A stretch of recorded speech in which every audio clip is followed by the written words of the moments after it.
വിൽപ്പന കഴിഞ്ഞ മാസങ്ങളിൽ ഗണ്യമായി കുറഞ്ഞിരുന്നു. പ്രധാനമായും പ്രീമിയം കാറുകളെയാണ് മാന്ദ്യം ബാധിച്ചത്. വിൽപ്പനയിൽ 25% കുറവാണ് കഴിഞ്ഞ വർഷങ്ങളിൽ രേഖപ്പെടുത്തിയതെന്ന് കാർ ഡീലർമാർ പറയുന്നു.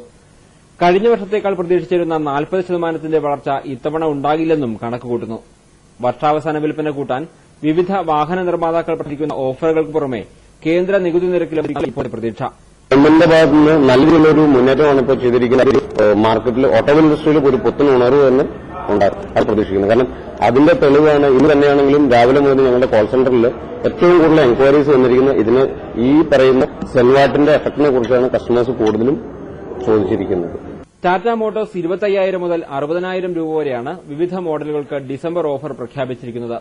ഹ്യുണ്ടായി മോട്ടോഴ്സും 18,000 രൂപ മുതലുള്ള ഇളവ് പ്രഖ്യാപിച്ചിരിക്കുന്നു. ഇതിനു പുറമെയാണ് നികുതി കുറച്ചതിന്റെ വകയായുള്ള 8,000 മുതൽ 40,000 രൂപ വരെയുള്ള വിലക്കുറവ്. രാജ്യത്തെ ഏറ്റവും വലിയ കാർ നിർമ്മാതാക്കളായ 6,500 മുതൽ 23,000 രൂപ വരെയും വില കുറച്ചിട്ടുണ്ട്. 15,000 രൂപ മുതലുള്ള ഓഫർ വേറെയുമുണ്ട്. ഇതെല്ലാം കൂടിയാകുമ്പോൾ മാന്ദ്യം മൂലമുണ്ടായ നഷ്ടം കുറയ്ക്കാനാകുമെന്നാണ് ഡീലർമാരുടെ പ്രതീക്ഷ.